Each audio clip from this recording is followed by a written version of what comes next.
My name is Dr. Anya Adair, and I teach in the School of English at HKU. In this sample lecture, I'm going to talk about the little word you and its unexpected history. The story of the word you is a story of change and linguistic development.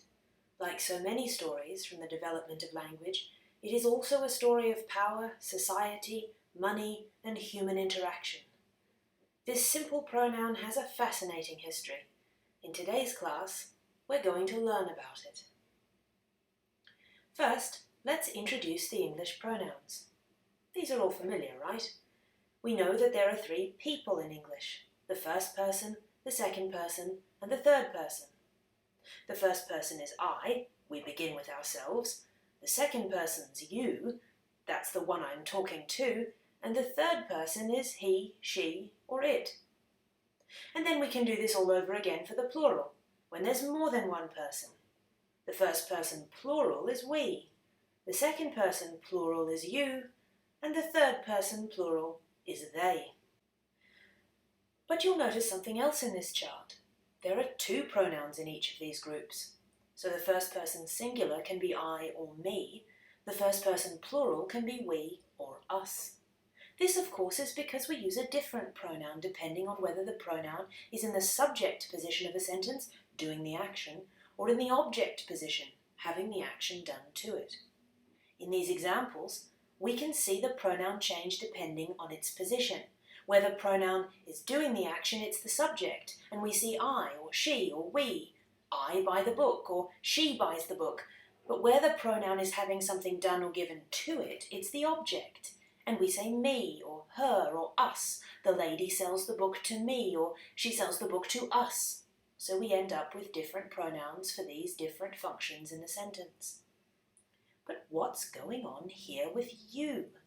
Why does this pronoun not change between the subject and the object? And why is it the same in both the singular and the plural? All the other pronouns change. Why does you appear in so many of these boxes? All of this you causes us problems in English because we don't have a good way to distinguish between you singular, addressing one person, and you plural, addressing lots of people. Different English-speaking communities have solved this problem in a range of different ways by coming up with a special form of you for the plural. In the American South, they use y'all. In Australia, they say yous. And in Northern Ireland, they sometimes say usins. These are solutions to a problem of ambiguity that arises from the fact that you takes up so much real estate in this chart and covers a pretty broad range of meanings.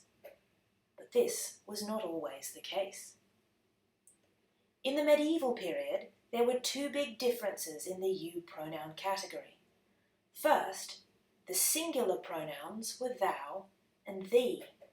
So instead of you buy a book, the lady sells the book to you, it would be thou buyest a book, the lady sells the book to thee. And even in the plural, there are two words. There's ye for the subject, and you only has one little box. It's only for use as the object.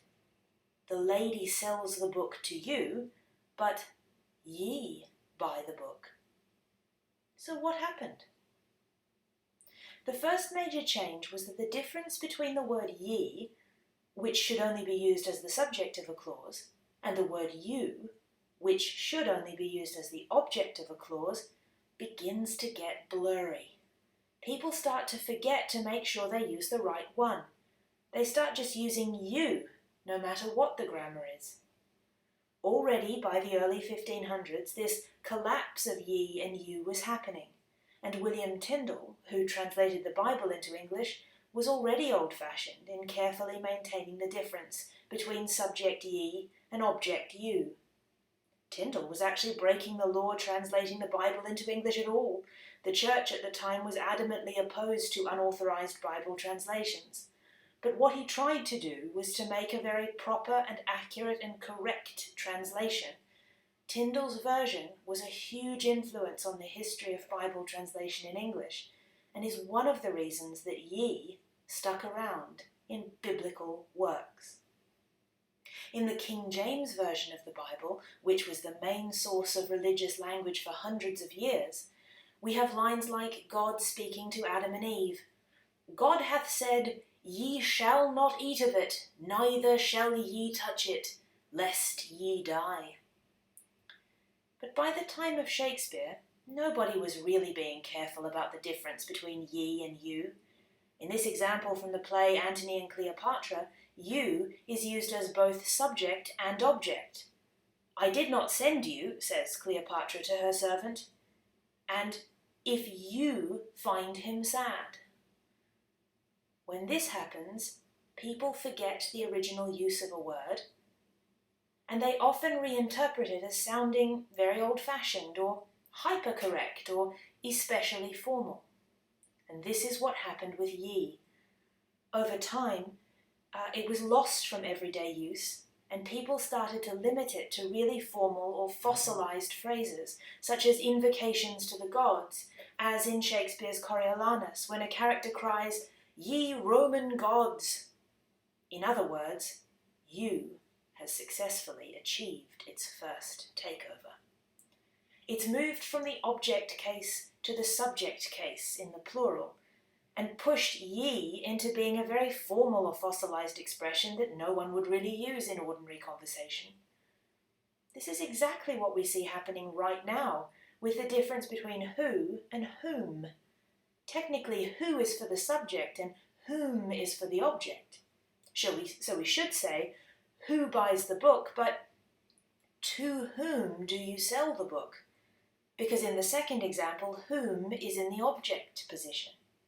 But people are forgetting this, and they don't really know what to do with whom anymore, as we can see in this clip from the American version of the sitcom The Office. The interpretation of whom as being very formal or old-fashioned, as we just saw these characters arguing about, is exactly what happened to ye just before it died out. But there's another move that you needs to make, and this time it's not forgetfulness that causes the change, but politeness. Relatively early in English history, back when we were still spelling the word you-E-O-W, yo, people started to use it to express a special form of politeness. They always used you for the plural, which is quite right, but they also used it as a special, super polite form of the singular to express the importance of the person they were speaking to. At the beginning, you had to be a very important VIP to get the you treatment. You pretty much had to be king. Thou was still used when speaking to most people, but royalty got special treatment. Over time, however, this polite form of you spread down through society, and more people expected to be addressed in this way. The wealthy, the powerful, the royal, the lordly, all began to expect you when they were spoken to. What this meant is that over time, instead of sounding extra specially polite, you just started to sound normal. People of all ranks were using it to show how well-bred they were, and people were using it to their friends of the same social class as a way of suggesting that they thought their friends were important or wealthy or well-bred. As this process carried on, it put pressure on the word thou. Exactly in relation to you sinking down from polite to normal, thou started to sink down from normal to rude. But by at least Shakespeare's time in the early 1600s, calling someone thou, if you were their social equal, sounded like a pointed insult. In fact, you could use thou as a verb, thouing, to mean insulting someone by calling them thou instead of you. So when, for example, the great lawyer Edward Coke was prosecuting Sir Walter Raleigh for treason in 1603, he said, "All that Lord Cobham did was by thy instigation, thou viper," and he even drew attention to his language, saying, "Yes, I thou thee, thou traitor." All of this is bad PR for thou. It quickly ends up being only something you use when talking to your servants, and even in this use, it quickly starts to disappear. This isn't to say that thou died out completely, Like a little animal whose habitat is being taken over by the expanding predator you, it hid out in little coverts and remaining areas of use. Regional dialects sometimes kept it alive, and certain literary or religious genres still used thou pretty frequently.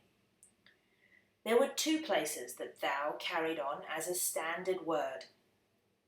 In religious usage, in the Bibles and prayer books still influenced by Tyndall's translation style, and in poetry, which mimicked a classical style in which the difference between singular and plural was important. Here is Alexander Pope using thou in his poem Essay on Man, and thy, which is the possessive form of thou, used in the Lord's Prayer. But in general, you had made its conquest. Thou, by around the 1700s, was pretty much dead. You was fast becoming the only word for the second-person pronoun. Whether it referred to the king or to the working classes, it had become both singular and plural, both subject and object. Its takeover did not pass without comment, and not everyone was happy to see thou die. In the middle of the 1600s, a religious group called the Quakers tried very hard to give thou the kiss of life, and to put you back in its box. The Quakers, who were also known as the Religious Society of Friends, are a dissenting Protestant religious group that, in the middle of the 1600s, broke away from the official Church of England and formed their own religious group. They were known for their plain dress, refusal to participate in war, opposition to slavery, and refusal to drink alcohol. They were also known for their love of the word thee. Because of the strongly levelling views of the Quakers, their belief in everyone's equality, they didn't like the overtones of deference and class in pronoun use, and they insisted on a plain English, which was a model they drew from the English Bible. As we know, the Bible maintained thou as a distinct register for the singular, and so the Quakers wanted everyone to go back to using this, for them, ideal form of language that existed in biblical text. Thou can be polite too, they said, and it's grammatically correct. An important moment came in 1660, when they published a polemical treatise called A Battledore for Teachers and Professors to Learn Singular and Plural, You to Many and Thou to One. A battledore is an old word for a child's basic alphabet book, which was shaped like the bat you use in badminton, called a battledore. The point of that title is to say, this book is basic and it's correct, and it's what all children should learn about language. The Quakers founded their argument for accuracy in pronoun use on the firmest of written authority. They maintained that the propriety of every language is kept in the Bible. But as the numbers and influence of the Quakers increased, their persistent use of thou, thee in all social contexts began to make these words sound like special Quaker language. And this group were dissenters. They didn't follow the popular religion of the country, and so they sounded quite subversive. The inevitable response of the moderate majority, then, was exactly the opposite of the revisionist hopes of Quaker leaders and their grammarians, an increase rather than a decrease in the use of you. They had only succeeded in killing off the very words they tried to save. And if you didn't want to sound like you were talking like a poet, or speaking directly to God, or that you were a religious fanatic who was against the English Church, then avoiding thou even more was the only thing to do, and the victory of you was complete. The story of you is the story of a major change. What is the next change we'll see in English pronouns? Something you may have noticed in our pronoun table is that there is only one category, the third person singular, in which pronouns are gendered. In this group, and only in this group, we've decided it's important to know whether it's a man or a woman we're talking about. Not all languages have this distinction. Finnish, for example, has han, which is gender neutral for he or she. If we follow the pattern laid down by you muscling in on thee and thou, because of politeness, we might anticipate that plural they will make a move into the singular category. As change comes over our attitude to gender, and change to our thinking about the worth of dividing the world into men and women, it's possible to wonder whether they is poised for its own pronoun takeover. In English at HKU, there are many subjects that tackle issues of language use, vocabulary, society, gender, history, and politics. We hope to see you in some of these classes in the future. For more information about the courses and curricula at the university, please have a look at the School of English website.